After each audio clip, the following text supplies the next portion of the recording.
Good day everyone sa ating mga ka-F2P at sa mga sumusuporta sa Nightcrows. Ngayon ay plano ko nang mag-craft ng isa pang rare weapon. Yun yung progress ng ating character as free-to-play na sniper. Kaya pa naman as free-to-play. So ngayon, ang rare natin ay 1, 2, 3, tatlo. Then ito pa isa, bale, 4 na. Tapos ang plano kong i-craft ngayon ay itong top. Punta tayo dito sa craft.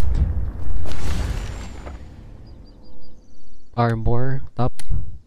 Tapos ito lang, yan. So kulang pa pala ako ng dalawang rough leather.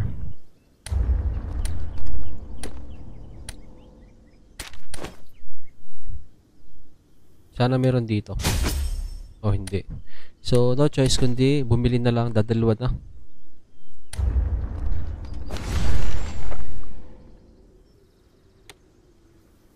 Top.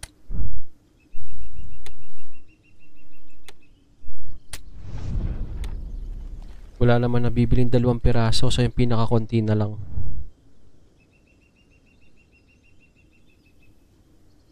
Sige, ito na lang, magagamit ko pa naman siya. Ayan. So hopefully ang makraft natin ay maging tradable.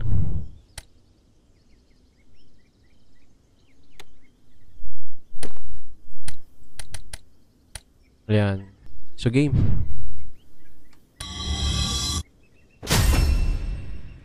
Bound. Not bad. Tapos i-apps na natin.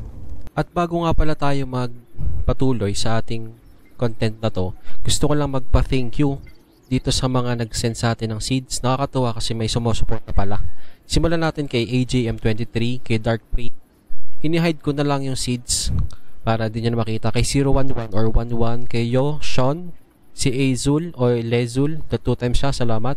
Salamat, Jaku, Excuzan or Kuzan, Metropoliman, Lumi, si Toby, si Slim, si 1 Gris or Igris o 1GR1S, si Rienko, si Raizu, then si Sebsen, si Kotkut, si Daemon, Yo, si Tiger Yuki, si Apple Seed, si Beatdown, Silva 1, si Sela, madaming A Sela, si Herbs, si Sed, si EDS, si Rumble, Derf, 1011, then si Outcast with K, si X or Sabara, si Ruwan, si Auso, si X Hola or Hola, si Blue Job Omori, si Gersem, si Azul at si Limbard.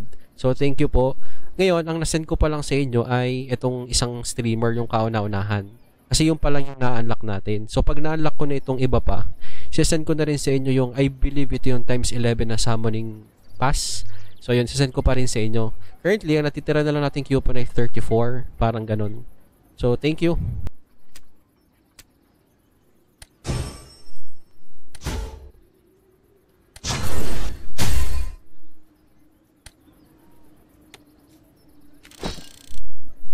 Plus 274. So ang growth rate natin ngayon 85k. So ang ating accuracy is 214. Defense natin ay 190. So sa mga ka-F2P natin dyan, pwede nyo i-compare dito yung I believe yung iba mas mataas talaga dito. Ayan. Accuracy 164 range accuracy. Kaya sakto tayo na saktong 214. Mataas. Ang mataas ata sa akin itong basic damage 55, range damage 63, PvE bonus 28. Ayan. Tapos damage reduction 31. Maganda din yung may damage reduction. Kasi kung hindi naman natin may evade lahat, kung hindi naman ganun kataas yung defense, kung tumama man, at least konti na lang. Sulitin na rin kasi natin to.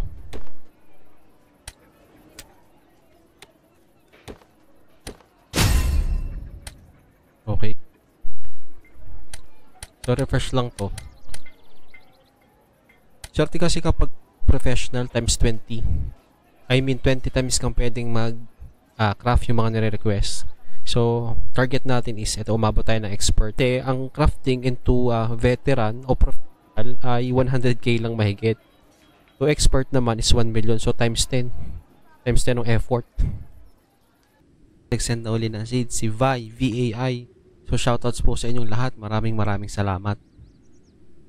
Meron uli. Lipat-lipat.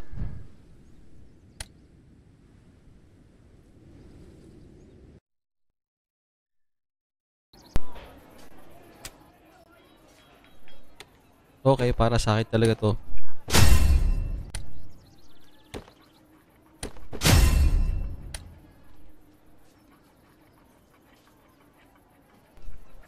Meron uli, meron. Veteran.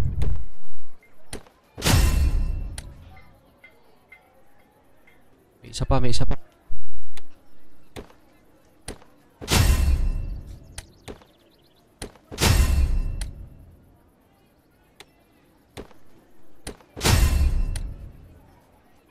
Okay. Para sa akin, mas okay to kaysa dito sa ano, itong mga dungeon request. Kasi ang tagal nito eh. Pero, masipag ka naman, yung mga level 60 malalaki din.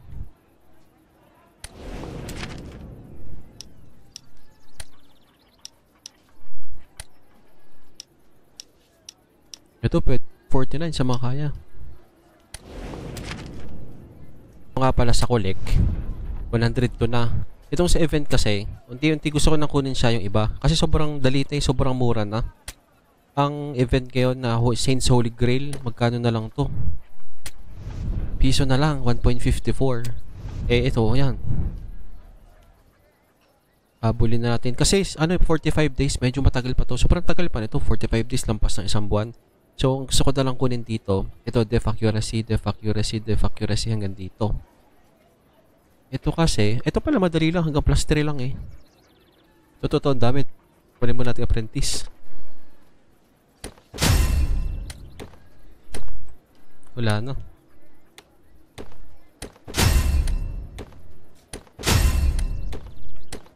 Okay. Meron pa. Meron pa.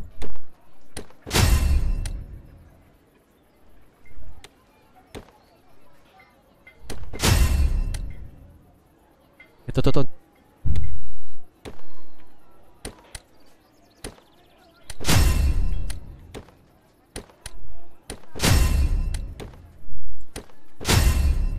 Check natin yung iba. Professional. Oh, mas mataas. Eh, hindi. Pareho lang. Last 2. Wala na. That blood, di ko muna chinek. 18 out of 20 na. Plano ko kasi ngayon, mag-mint na. Gusto ko kasi mag-mint na ng first encashment baga. Token. Tapos itong papyrus na lang. So, 6. Kulang na lang ako ng 4. So, sana makompleto ko siya within the day. Ito. Pero uling isa. Sana success, 110. Success? Hindi pala. Ayan, may lumabas. Kaso hindi na siya pwedeng i-craft. Craftable item, wala na siya. Hindi na to para sa atin. Kasi, sabi dito, yun yung daily per server, 10 out of 10 lang. Kaya paubayan na sa iba. Wait na lang tayo ng isang professional para 19, 20 out of 20 na. Bale, kulang tayo ng 4. Makapag-mint na tayo. So, first minting Ancient Papyrus. Wait natin. Magre-reflect kaya dito sa ating play wallet.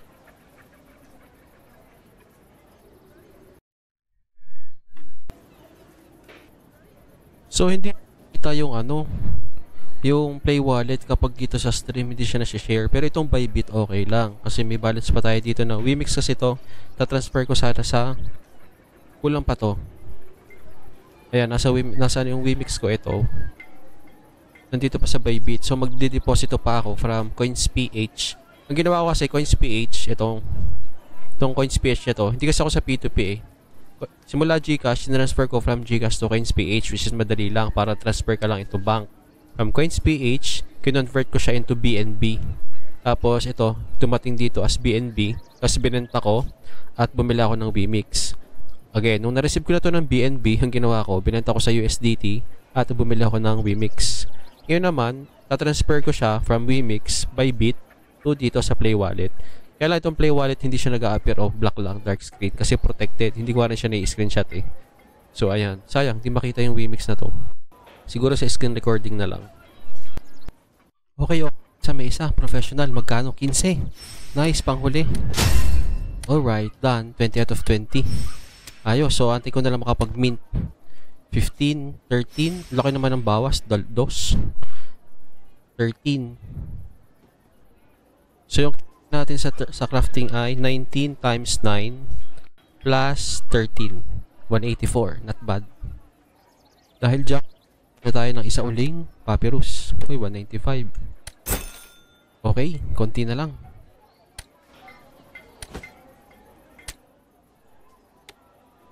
Tatlo na lang. Yun, pwede na. Alright. Makakapag-mint na.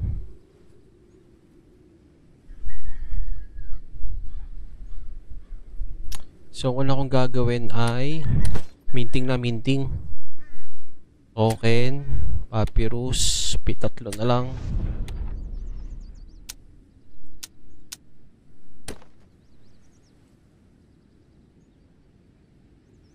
Record ko muna.